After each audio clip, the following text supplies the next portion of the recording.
सारा प्रणाम, समय में आपका स्वागत है। मैं हूं भूपेश कोहली। भारत का सिंध, सवालिया निशान। बड़ी बहस कार्यक्रम में हमने जो टॉपिक उठाया है उसे सुनकर आप जरूर चौंक रहे होंगे, लेकिन आपका चौंकना लाजमी है। पाकिस्तान के दक्षिण पूर्वी प्रांत सिंध में आज़ादी की मांग उठी और प्रदर्शन में जिस पोस्टर का सबसे ज़्यादा इस्तेमाल हुआ है वो भारत के प्रधानमंत्री नरेंद्र मोदी की तस्वीर वाला पोस्टर था और मजमून था कि प्रधानमंत्री मोदी सिंध के लोगों को पाकिस्तान से आज़ादी दिलाएं। सिंध के लोगों ने पाक सरकार पर आरोप लगाया कि वो न सिर्फ सिंध के लोगों का दमन कर रहा है बल्कि उसकी हुकूमत में सिंध के लोग महफूज भी नहीं रह गए हैं।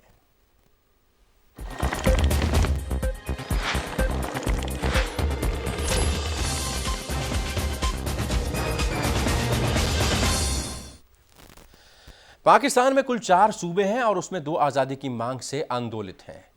खैबर पख्तूनवा तीसरा प्रांत है और वो भी कसमसा रहा है। पाक ऑक्युपाइड कश्मीर में भी पाकिस्तान से छुटकारा पाने की ललक जोरों शोरों से दिखाई देने लगी है। दरअसल पाकिस्तान का पंजाब प्रांत ही ऐसा है जहां से विरोध की आवाज़ अभी तक बहुत ज़्यादा मुखर नहीं हुई है। सवाल ये कि पाकिस्तान की जीडीपी का 30% हिस्सा मुहैया कराने वाला सिंध अब बागी रुख अख्तियार क्यों करने लगा है। दरअसल सिंध में पाकिस्तान से छुटकारा पाने की चाहत बहुत पुरानी है। 1971 में बांग्लादेश की आज़ादी के बाद से ही सिंधी समाज करवट लेने लगा था। पाकिस्तान में सबसे ज़्यादा हिंदू आबादी भी यहीं सिंध में बसती है और दूसरे स्थान पर बलूचिस्तान में। विरोध करने और आज़ादी की मांग करने के पीछे एक वजह और भी पाकिस्तान की चीन के साथ मिलकर सिंध के संसाधनों की लूट करना। चीन के पाकिस्तान के साथ मिलकर जिस आर्थिक गलियारे को पाक ऑक्युपाइड कश्मीर से कराची के समुद्री किनारे तक ले जाया जा रहा है, उससे पाक ऑक्युपाइड कश्मीर, सिंध और बलूचिस्तान तीनों सशंकित हैं। अब उन्हें लग रहा है कि उनके साथ सौतेला बर्ताव कर रही पाकिस्तान सरकार के साथ साथ अब चीन भी उनके संसाधनों और अधिकारों पर काबिज हो जाएगा और अब उन्हें भारत से ही उम्मीद की किरण दिखाई दे रही है।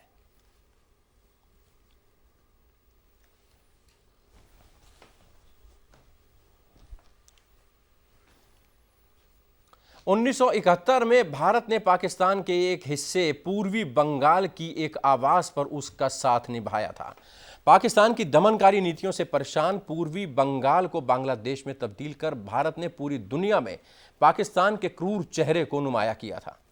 बांग्लादेश की आज़ादी से प्रेरित सिंध के लोगों ने 1972 से ही पाक हुकूमत के खिलाफ बिगुल फूंक दिया था और स्वायत्तता की आवाज़ उठने लगी थी।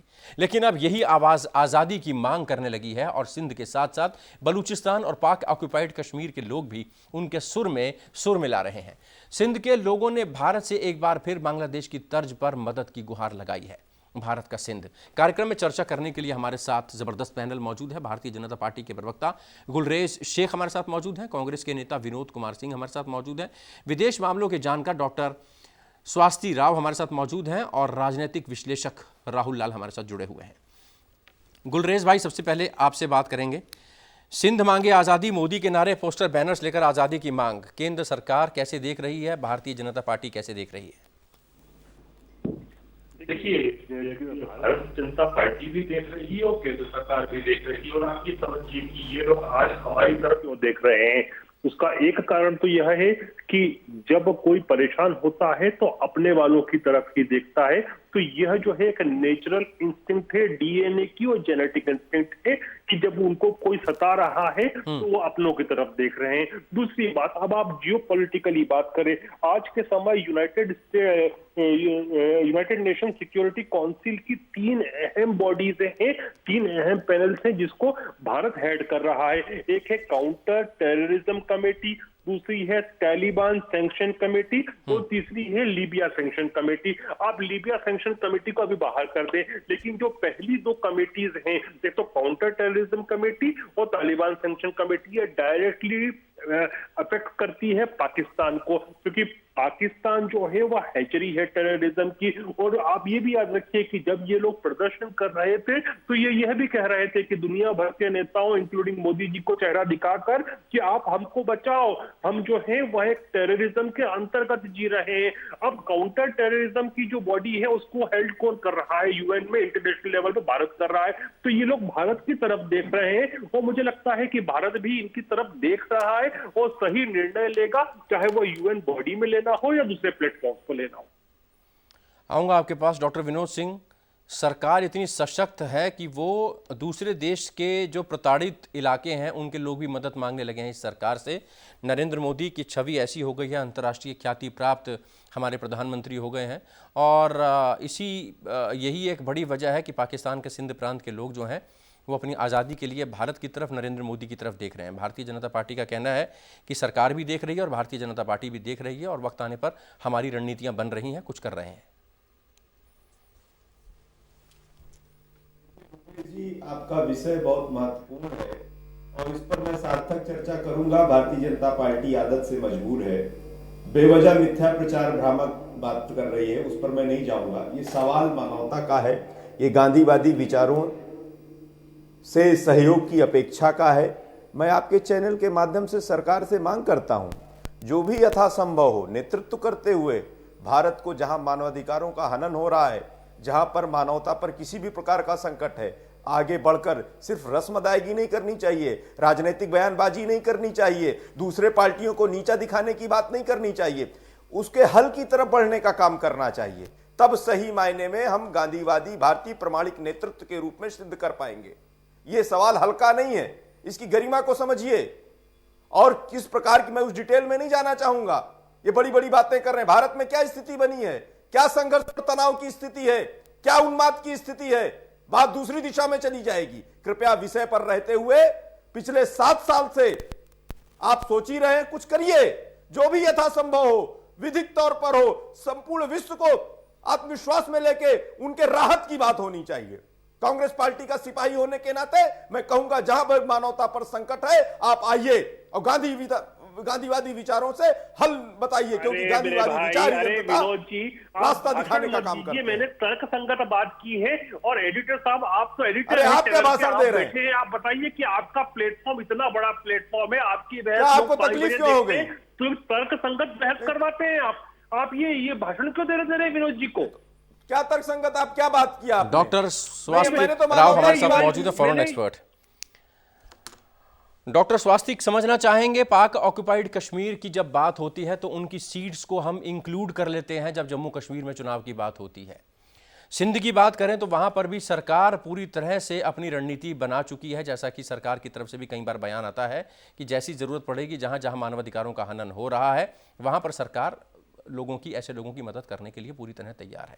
क्या इंटरनेशनल फोरम पे ये वक्त सही है जब सिंध के लोग आगे बढ़कर प्रदर्शन कर रहे हैं? अमेरिका के राष्ट्रपति जो बाइडेन, अफगानिस्तान के अशरफ गनी, बांग्लादेश प्रधानमंत्री शेख हसीना, फ्रांस के राष्ट्रपति, रशिया के राष्ट्रपति व्लादिमीर पुतिन, ब्रिटिश प्रधानमंत्री बोरिस जॉनसन, इन सबसे उन्होंने अपील की है कि हमें बचाइए, पाकिस्तान की क्रूरता से हमें बचाइए। किस तरीके से दुनिया का ध्यान अपनी तरफ खींच रहा है सिंध? जी, जैसा कि अभी शेख साहब कह रहे थे कि ये एक ऐसा बड़ा मौजूद विषय है, क्योंकि देखिए क्या है कि हम इसको थोड़ा अगर इंटरनेशनल पॉलिटिक्स के लिहाज से देखें कि दुनिया में क्या हो रहा है इस वक्त, तो बहुत तरह के चीजें चल रही हैं दुनिया में। एक दो चीजों की तरफ मैं आपका ध्यान आकर्षित करना चाहती हूँ। देखिए, ऐसा है कि पाकिस्तान में ग्वादर के बारे में हम सब जानते हैं, ग्वादर बलूचिस्तान में है और ग्वादर में चाइना का जिस तरह से पैसा लगा हुआ है, जहाँ पे BRI के प्रोजेक्ट चल रहे हैं, तो ग्वादर में भी इस चीज को लेकर बैकलैश हुआ था और बलूचिस्तान में सेपरेटिस्ट मूवमेंट चल रहा है।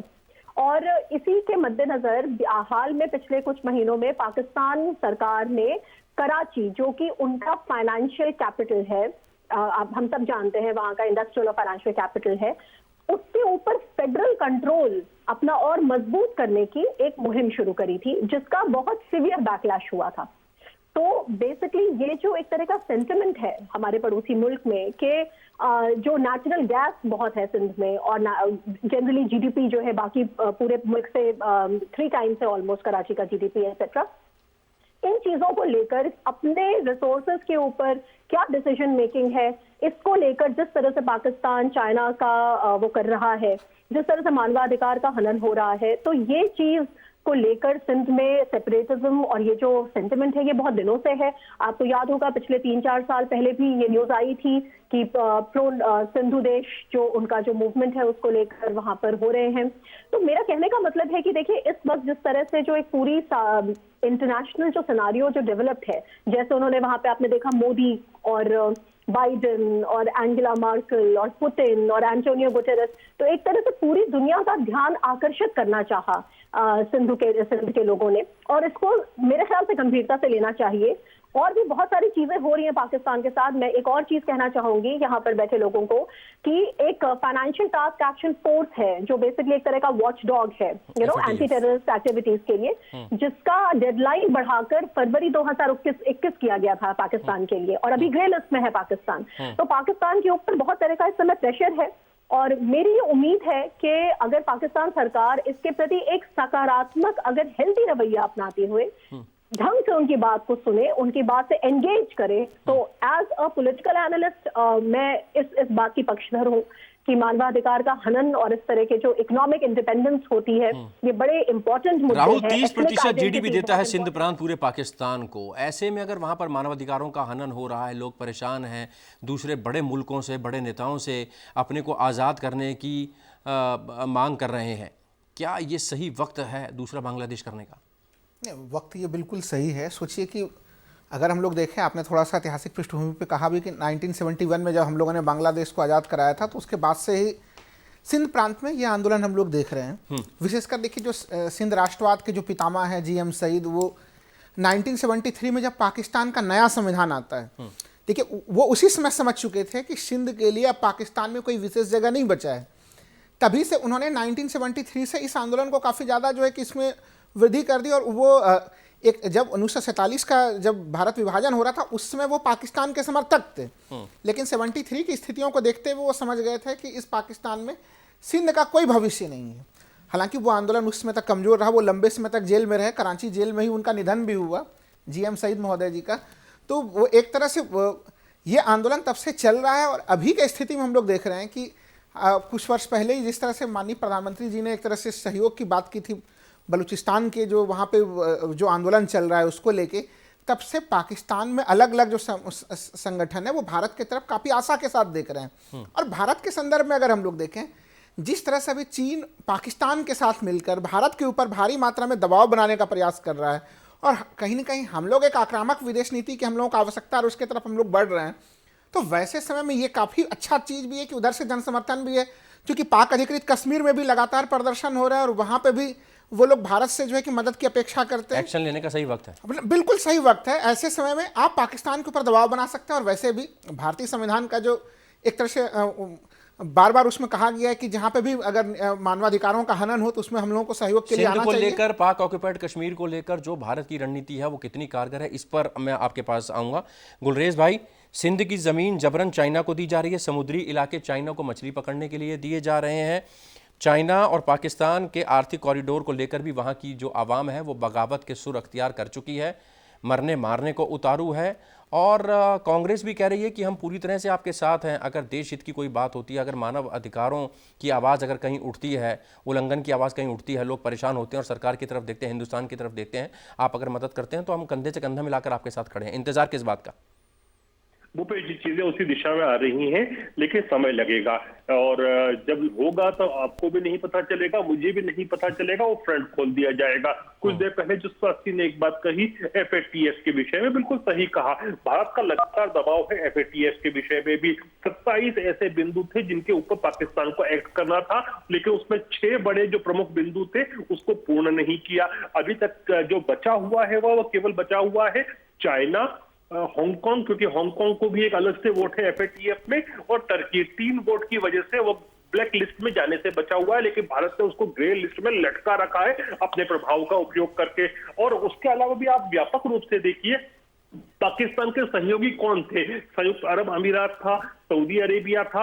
आज की तारीख में ये दोनों देश भी जो है पाकिस्तान के मित्र देश, भारत के मित्र देश है, और पाकिस्तानियों को यहां तक यूनाइटेड अरब एमिरेट्स से वीजा देना भी बंद कर दिए हैं। सऊदी अरेबिया ने अपना पैसा मांगना शुरू कर दिया है। अब केवल एक चाइना बाकी है। तो इस तरह से भारत जो है एक तरफ से अलग करता जा रहा है। फिर अभी कुछ दिनों पहले ही डोनाल्ड ट्रंप ने जाते जाते जो इंडो पैसिफिक की उनकी स्ट्रेटेजी थी उसको डिक्लासिफाई किया। मैंने पूरे डॉक्यूमेंट को पढ़ा, उसमें इंडिया का व्यापक जिक्र है, उसमें उसमें कहा है कि इंडिया जो है वह मेन लीड पे रहेगा उस पूरी स्ट्रेटेजी में, लेकिन पाकिस्तान को आप ढूंढने की कोशिश कीजिए, पाकिस्तान का कहीं नाम भी एक तरह से नहीं दिखता। तो पाकिस्तान को अलग थलग कर दिया है। जब भी किसी देश के ऊपर प्रहार करना होता है, पूरी तरह से कमर तोड़नी होती है, तो पहले उसको अलग थलग किया जाता है। 6 वर्षों में हमने यही किया है। और आप ये सोचिए कितना मुश्किल होगा यह करना कि एक तरफ से हमने ईरान, जो कि ईरान उसका पड़ोसी भी है, उससे अच्छे संबंध भी है, उससे भी हमने संबंध बनाए रखे। किस समय बनाए रखे? जब डोनाल्ड ट्रंप बिल्कुल एंटी ईरान चल रहे थे। और साथ ही साथ जो ईरान के दूसरे दुश्मन है, सऊदी अरब, यूनाइटेड अरब एमिरेट्स और इजराइल, वह भी हमारे मित्र हैं। तो इसी को डिप्लोमेसी कहते हैं। 6 साल में हमने ये कमाया है डिप्लोमेसी में। कूटनीतिक स्तर पर अपनी सरकार की पीठ थपथपा रहे हैं गुलरेज शेख। विनोद सिंह, आप क्या समझते हैं, अगर कूटनीतिक स्तर पर भारत कामयाब रहा है पाकिस्तान को अंतर्राष्ट्रीय मंचों पर अलग थलग करने में, और उसी का नतीजा ये है कि वहाँ की जो आवाम है, जो वहाँ की सिंध प्रांत की बात करें या खैबर पख्तून की बात करें, वहाँ के लोग अब भारत की तरफ देखने लगे हैं कि पाकिस्तान में अब कुछ नहीं है, हिंदुस्तान उभरती ताकत है, उसके साथ मिल जाया जाए या कम से कम आज़ादी में हमारी भारत सहयोग करे, इतना विश्वास उनको है भारत पर? देखिए, बहुत अच्छा सवाल आपने किया। मैं स्वस्ति जी की और राहुल जी की बात को ही आगे बढ़ाते हुए ये कहूँगा, देखिए वहाँ के सिंध प्रांत के लोग दो तरफा उन पर मार पड़ रही है। एक तरफ चाइना, दूसरी तरफ पाकिस्तान, दोनों आपस में मिलीभगत करते हुए उनके मानवाधिकार के अधिकारों का खुले तौर पर उल्लंघन हो रहा है। भारत के लिए एक अवसर भी है कि अपनी कूटनीतिक दक्षता का प्रदर्शन करते हुए ईमानदारी से दबाव बनाने का काम करे। जैसे FATF से उसे निकलने की बात है तो पाकिस्तान केवल रस्म अदायगी के लिए ऐसा करता हुआ दिखे ना, वो वास्तविक रूप से दबाव महसूस करे और उससे ही सिंध प्रांत के लोगों की, उनकी समस्याओं का हल संभव है निकलना। और मैं भाजपा के लोगों से यही कहूंगा, जब मानवता पर संकट आता है तो सेवा भाव से ओतप्रोत होकर काम करने की, डिलीवरी करने की बात आती है। राजनीति मत करिए, ब्रांडिंग का काम नहीं है ये। आप इवेंट कंपनी के ब्रांड मैनेजर की भूमिका मत निभाइए। ये सवाल मानवता को बचाने का, हिंदुस्तान की साख, हिंदुस्तान की प्रतिष्ठा, हिंदुस्तान की बात करिए और हर पार्टी, हर गांधीवादी आपके साथ खड़ा होगा। लेकिन वास्तविक स्थिति वहां पर चुनौतीपूर्ण है। आप अगर थोड़ा संवेदनशीलता से समझेंगे तो वहां के लोग परेशानी में हैं। ये केवल जुमलेबाजी से दूर नहीं हो सकता। जुमलेबाजी से दूर नहीं होगी, मार्केटिंग नहीं करनी पड़ेगी, इसको अपनी मार्केटिंग नहीं करनी पड़ेगी, इसको स्टेटस सिंबल नहीं बनाना होगा, इसको प्रेस्टीज का इशू नहीं बनाना होगा। वहां पर जो दिक्कतें आ रही हैं उसमें मदद करनी होगी, आगे बढ़ चढ़कर मदद करनी होगी। तमाम तरह के आरोप कांग्रेस ने आप पर मढ़े हैं। गुलरेज, जवाब चाहूंगा, उसके बाद दूसरे गेस्ट पर। भूपेश भाई, जहां तक भारत सरकार का विषय है, भारत सरकार ने तो कोई टिप्पणी भी नहीं की, क्योंकि ऐसी विषयों पर टिप्पणी नहीं की जाती है, काम किया जाता है। भारत सरकार लगातार काम कर रही है, टिप्पणी करने की आवश्यकता भी नहीं है। और जहां तक हमारे मित्र ने बहुत सारी बातें की, आपका सहयोग हमको बतौर विपक्ष लगेगा जब पाकिस्तान का ऑपरेशन होगा, लेकिन आपके बहुत सारे लोग जो जाकर वहां पर भारत की बुराई करते हैं और उनको तारीफ करके आते हैं, मणिशंकर अय्यर जी हो, बहुत सारे हो, वो हमको तकलीफ देते हैं। प्लीज आपसे रिक्वेस्ट करते हैं कि ऐसे लोगों पर आप कंट्रोल करें। बाकी भारत सरकार पर छोड़े, मोदी जी ऑपरेशन करना अच्छा जानते हैं सर। संपूर्ण विश्व में जहां पर मानवता को बचाने की बात आएगी, हमारा समर्थन रहेगा, हम सबसे आगे रहेंगे। मैं आपको आश्वासन देना चाहता हूं। हम आपका इस्तेमाल करते हैं इस चीज के लिए, यदि आप समर्थन करते हैं तो। लेकिन कुछ लोग आपके जो है वो पूरा किया धरा खराब करते हैं, उन पे कंट्रोल कर लीजिए। स्वास्थ्य जी, जो बाइडेन की अगर बात करें तो पाकिस्तान और चाइना को वो कड़ा संदेश दे चुके हैं शपथ ग्रहण समारोह से पहले ही। भारत के लिहाज से ये कितना मुफीद, और आपको क्या लगता है कि अमेरिका का रुख भारत की तरफ क्या रहने वाला है नए प्रशासन का, और इसको जोड़ते हुए कहीं ना कहीं पाकिस्तान पर पूरी तरह से दबाव बनाकर कुछ ऐसे इलाके जहां पर मानवाधिकारों का उल्लंघन हो रहा है, कश्मीर की बात उठाता है पाकिस्तान, अंतर्राष्ट्रीय फोरम पर उन मुद्दों की बात उठानी चाहिए और पाकिस्तान को घेरने की पूरी कोशिश करनी चाहिए? जी धन्यवाद भूपेश जी। 2 बातें मैं आपसे कहना चाहूंगी। पहली बात आपने मुझसे पूछी जो बाइडेन के संदर्भ में। देखिए, मैं इसी बात को कहना चाहती थी यहाँ पर कि पाकिस्तान का ही पड़ोसी मुल्क है अफगानिस्तान, जहाँ पे अफगान पीस प्रोसेस चल रहा है। और हमने देखा कि ट्रंप एडमिनिस्ट्रेशन में स्पेशली माइक पॉम्पियो जो उनके सेक्रेटरी ऑफ स्टेट थे, उनका बड़ा एक तरह से रोल था और तालिबान को लाना, उनसे बात करना। और हिंदुस्तान का इसमें एक बहुत बड़ा ही एक इंट्रिंसिक इंटरेस्ट है। अफगानिस्तान के पीस प्रोसेस में। तो एक बात हमारे लिए समझने की ये है कि अगर हम पाकिस्तान स्टेबल हो हमारे लिए, तो अफगानिस्तान पीस प्रोसेस में हम एक ज्यादा सकारात्मक भूमिका निभा सकते हैं। तो पाकिस्तान की स्टेबिलिटी हिंदुस्तान के स्ट्रेटेजिक इंटरेस्ट में है। पहले तो हमें एक ये चीज समझनी चाहिए। जो आपने मुझसे पूछा जो बाइडेन का इसमें क्या रवैया होगा, अभी एक आपके गेस्ट ने बताया कि डिक्लासिफाई किया है ट्रंप एडमिनिस्ट्रेशन के कुछ डॉक्यूमेंट्स का, इंडो पैसिफिक की स्ट्रेटेजी का जिक्र हुआ था।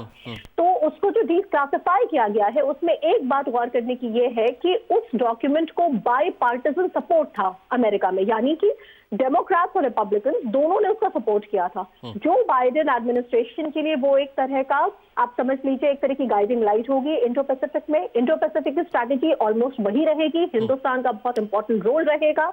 और जो डेमोक्रेटिक कंट्रीज हैं, जो यूके का एक इनिशिएटिव है D10 का, उसमें भी हिंदुस्तान है। तो ये सारी चीजों को पाकिस्तान को ऑब्जर्व करना चाहिए, समझना चाहिए कि इस तरह से मानवाधिकार का उल्लंघन जो है वो पूरी दुनिया की नजर में है और वो आइसोलेट हो रहा है उसमें, पहली चीज। दूसरा पॉइंट मैं बस आपसे कहूंगी कि एक इस तरह से जो सिंध नेशनलिज्म वगैरह इस तरह के जो हमें न्यूज आती है, उससे एक बहुत जरूरी चीज ये होती है कि पाकिस्तान का जो Pakistan army way of war है ना, कि कश्मीर को शाहरग बनाना और इस तरह से उसको हर मंच पे बताना, स्पेशली यूनाइटेड नेशंस पे हम देखते हैं इमरान खान साहब की बड़ी ऐसी इमोशनल और सेंटिमेंटल स्पीचेस होती हैं, उसकी कहीं ना कहीं एक तरह से असलियत सामने आती है और पाकिस्तान के इंटरनल डिस्टर्बेंसेस की तरफ ध्यान हमारा जाता है। ध्यान भटकाने के लिए हमेशा कश्मीर का राग अलापता रहता है। पाकिस्तान में आपके पास आऊंगा, सिंध की आज़ादी कैसे संभव है राहुल? अगर सिंध की आज़ादी संभव है तो उसके हमको क्या फ़ायदे हैं? पाकिस्तान के टुकड़े हो सकते हैं, खैबर पख्तून अलग हो सकता है, सिंध अलग हो सकता है, पाक ऑक्यूपाइड कश्मीर अलग हो सकता है।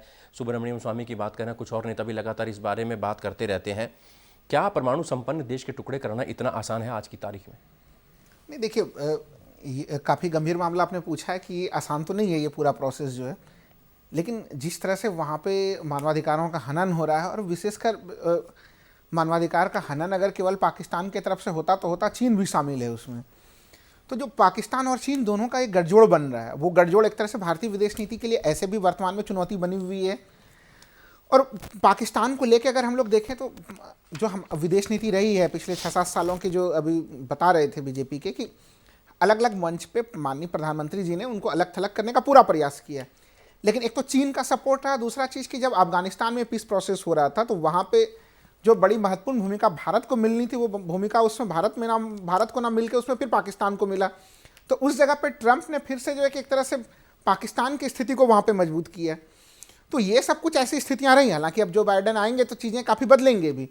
तो एक चीज़ हमें पाकिस्तान के मामले को दो तरफ से समझना पड़ेगा। एक तो ये कि जो पाकिस्तान के मित्र रहे हैं उनके साथ भारत के संबंधों में काफ़ी वृद्धि हुई है, ये बात बिल्कुल सही है। लेकिन दूसरी चीज़ ये कि जो हमारा पूरा क्षेत्र है, ये क्षेत्र जहाँ पे विशेषकर हम लोग ईरान की बात करें अगर, तो ईरान के ऊपर प्रतिबंध लगे, उन प्रतिबंधों में भी भारत ईरान संबंध अच्छे रहे, लेकिन ईरान की फिर भी जो अपेक्षाएं थी, अभी भी ईरान के ऊपर जो प्रतिबंध लगे हैं, तो हम लोग ईरान से तेल निर्यात नहीं कर रहे, वहाँ से नहीं ले रहे हैं। कहीं न कहीं जो हमारा चार बहार का प्रोजेक्ट है ईरान के साथ, उसमें जो एक तरह से जो तीव्रता होनी चाहिए, उस तीव्रता की भी कमी रही उसमें।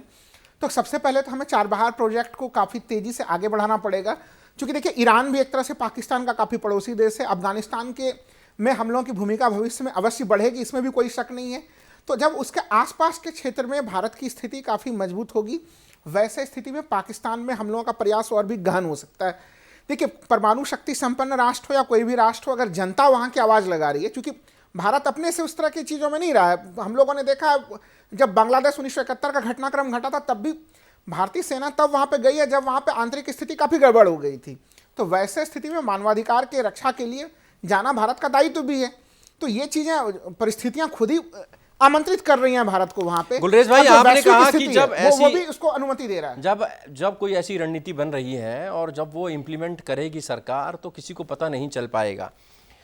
लेकिन अगर पाकिस्तान की बात करें तो पाकिस्तान को अलग थलग करने में ये सरकार कामयाब रही है। ये कई एक्सपर्ट्स भी मानते हैं कि जिस तरीके से अमेरिका को साधा, ईरान को साधा, इराक को साधा, इजराइल को साधा, जापान को साधा, अपने पड़ोसी मुल्कों को साधा। हालांकि नेपाल और श्रीलंका कभी कभी शरारत कर देते हैं, लेकिन जब आंख तरेरी जाती है तो वो भी अपने पाले में ही दिखाई देते हैं। ऐसे में लगता है आपको कि आने वाले 2-3 साल बहुत ज़्यादा क्रूशल होंगे। अगर भारत इसी स्ट्रेटजी के साथ आगे बढ़ता है तो कहीं ना कहीं सेंध लग सकती है सिंध को आज़ाद कराने में, बलूचिस्तान को आज़ाद कराने में, पाक ऑक्यूपाइड कश्मीर को आज़ाद कराने में? देखिए भूपेश जी, मैंने जो बात कही थी कि जब इस प्रकार के घटनाक्रम होते हैं तो बताए नहीं जाते, एकाएक होते हुए दिखते हैं। और मैं ये केवल जुबानी खर्च नहीं कर रहा, हमारे पास गवाह है इतिहास से। जब यूएसएसआर गिरा था, किसी ने नहीं सोचा था कि माइटी यूएसएसआर 15-16 टुकड़ों में क्रम्बल होकर गिर जाएगा। इसलिए हम जो बात कर रहे थे ना, अभी एक प्रश्न था कि क्या परमाणु शक्ति को ऐसा तोड़ा जा सकता है। परमाणु शक्ति होने के साथ वैश्विक शक्ति थी यूएसएसआर, लेकिन कैसा क्रम्बल हुआ था। और मैं अभी भी दावे के साथ कह सकता हूं कि अगले 50 साल तक भी हमारे पास क्लासिफाइड डॉक्यूमेंट पूरे बाहर नहीं आएंगे कि किस प्रकार से किन किन शक्तियों ने उसको गिराया था, किस किस के क्या क्या रोल थे। हो सकता है अगले 50-60 साल बाद मालूम पड़े। तो बहुत सारी चीजें जियोपॉलिटिकली होती हैं, वो होती रहना भी चाहिए। अब जहां तक बात है कि हमारे पड़ोस के देश क्या कर रहे हैं, जैसे छोटे देश नेपाल हुए, श्रीलंका हुए, जब तक कोल्ड वॉर की स्थिति चलेगी, देखिए जब तक जो कमजोर देश होता है, किसी समय में भारत भी बहुत मजबूत नहीं था। जब यूएसए और यूएसएसआर की कोल्ड वॉर चल रही थी तो हम भी अपने अपने साइड अपने हित सिद्धि के लिए बदलते रहते थे। तो ये लोग भी करते रहेंगे, दोनों तरफ से फायदे लेते रहेंगे, कभी चीन से लेंगे, कभी भारत से लेंगे, और ये नॉर्मल है, ये होता है दुनिया में। लेकिन आज मैं एक बात बोलना चाहता हूं, थोड़ा सा लीग से हटके, क्योंकि जो बाइडेन आज प्रेसिडेंट हो जाएंगे, तो हमको ये नहीं सोचना चाहिए कि ट्रंप अच्छे रहते या जो बाइडेन अच्छे होंगे। देखिए कोई अच्छे नहीं है भारत के लिए, किसी के लिए। ये लोग अमेरिका के लिए अच्छे हैं, अपने देश के लिए अच्छे हैं। ये जब सोचते हैं कि किसके साथ रहकर, किस तरह से रहकर अमेरिका को फायदा मिलेगा, हो सकता है जो बाइडेन सोचे कि इस तरह से भारत से डील करने से अमेरिका के लिए अच्छा है तो वो वैसे करेंगे, और ट्रंप सोचते हो कि वैसे करने से अच्छा है तो वो वैसा करते हैं, वो अमेरिका के लॉयल है। लेकिन जो डिक्लासिफाइड डॉक्यूमेंट आए उससे यह तो दर्शा दिया कि जियोपॉलिटिकली अमेरिका के लिए और वेस्टर्न वर्ल्ड के लिए आज सबसे इंपॉर्टेंट कोई राष्ट्र है तो भारत है, और उसका बाई पार्टीशन है। विनोद, आपने बार बार कहा, हमारे कार्यक्रम में आपने 2-3 बार कहा कि जब भी मानव अधिकारों के हनन की बात होगी और सिंध की तरफ भारत देखेगा, वहाँ की आवाम के लिए मदद करने के लिए भारत के हाथ उठेंगे तो कांग्रेस हमेशा साथ में देगी। अगर कूटनीति की बात करें, ठीक है, आप जीडीपी पर घेरते हैं, महंगाई पर घेरते हैं, बीजेपी को बेरोजगारी पर घेरते हैं, तमाम और मुद्दों पर घेरते हैं, लेकिन अगर कूटनीति की बात करें तो आप ये साफ गोई से मानेंगे कि पाकिस्तान को अलग थलग करने में ये जो सरकार है ये कहीं ना कहीं कामयाब रही अंतर्राष्ट्रीय मंचों पर? देखिए, तार्किक रूप से अगर कहें, मैं बड़ी विनम्रता से गुलरेज भाई की जवाब दूंगा। मैं इनसे असहमत हूं, क्योंकि देखिए एक होता है जब अंतर्राष्ट्रीय संबंधों की बात आती है, एक अपनी पोजीशनिंग करते हुए देश के भले के साथ पड़ोसी मित्र देशों को अपना बनाना होता है, और जो थोड़ा से दूर भी हैं उनको भी पास लाने का काम किया। गुलरेज भाई ने बड़ी हल्के तरीके से नेपाल को कहा रे छोटा देश है, तो जो ये इनका रवैया है ना, ये जो स्वाभाविक मित्र देश है हमारा, जिससे हमारा स्वाभाविक तौर से समन्वय बना है, संवाद बना है, उससे भी इससे दूर होता है। और जो अंतर्राष्ट्रीय परिदृश्य में इसकी बड़ी भूमिका होती है। देखिए, मैं आपके बीच में नहीं बोला गुलरेज भाई, तो कहीं ना कहीं पिछले, अरे आप हमको जंग मत बताइए, आप कृपया कांग्रेस पार्टी को जंग मत बताइए। आप बिना बुलाए बिरयानी खाने चले जाते हैं। भारत चीन के बीच में भी चल रही है, यूएस चीन के बीच में भी चल रही है, तो उसका छोटे देश फायदा उठाते हैं। 7 सालों में आर्थिक रूप से भी उठाते हैं, सामरिक रूप से भी उठाते हैं। कूटनैतिक चलिए, पाकिस्तान की जीडीपी में सिंध का 30% योगदान है। इतनी आसानी से पाकिस्तान सिंध को आज़ाद करने के लिए हामी नहीं भरेगा, उसके लिए कड़ा संघर्ष करना पड़ेगा। लेकिन सिंध मांगे आज़ादी, प्रधानमंत्री नरेंद्र मोदी के नारे लग रहे हैं, तमाम बड़े मुल्कों से, तमाम बड़े नेताओं से मदद मांगी जा रही है, और उम्मीद ये की जा रही है कि बड़े मुल्क पाकिस्तान से त्रस्त सिंध की जनता को वहाँ से आज़ादी दिलाएंगे, क्योंकि वहाँ चाहे सिंध की ज़मीन को जिस तरीके से चाइना को दिया जा रहा है, उसमें कॉरिडोर बनाया जा रहा है, या समुद्री इलाके को चाइना के कब्ज़े में दिया जा रहा है, पाकिस्तान कर्ज़ लेता जा रहा है और उस कर्ज़ में डूबकर लगातार वो सिंध प्रांत को चाइना की तरफ ढकेलता जा रहा है और चाइना उस पर कब्जा करता जा रहा है। ये वहाँ के लोगों को रास नहीं आ रहा, इसलिए लगातार आवाज़ें उठ रही हैं। भारत सरकार का कहना है, उनके नुमाइंदों का कहना है कि सरकार ने पूरी कूटनीति पर नज़र रखी हुई है। अंतर्राष्ट्रीय मंच पर जहाँ जो हो सकता है वो किया जाएगा, और एक वक्त ऐसा आएगा जब सरकार इस पर एक कड़ा प्रहार करेगी और पाकिस्तान के टुकड़े हो जाएंगे और किसी को कानो कान खबर नहीं होगी। बाद में जो होगा उसको भी देख लिया जाएगा। कांग्रेस का कहना है कि जहां पर भी मानवाधिकारों की आवाज़ उठ रही है वहां पर अगर सरकार आगे बढ़ती है, भारत आगे बढ़ता है, तो कांग्रेस पार्टी पूरी तरह से उसमें उसका सपोर्ट करेगी। फिलहाल गुलरेज शेख भारतीय जनता पार्टी के नेता, स्पोक्स पर्सन हमारे साथ रहे, बहुत शुक्रिया। विनोद सिंह कांग्रेस लीडर हमारे साथ रहे, बहुत शुक्रिया। डॉक्टर स्वाति राव हमारे साथ फॉरेन एक्सपर्ट के तौर पर रही, एक्सपर्ट कमेंट्स आपका भी बहुत बहुत शुक्रिया। राहुल, हर बार की तरह आपके एक्सपर्ट्स का बहुत बहुत शुक्रिया। तो बड़ी बहस में अभी फिलहाल इतना ही, दीजिए इजाजत। ब्रेक के बाद खबरों का सिलसिला जारी रहेगा। आप चलते रहिए सहारा न्यूज़ नेटवर्क के साथ। फिलहाल इजाजत, सहारा।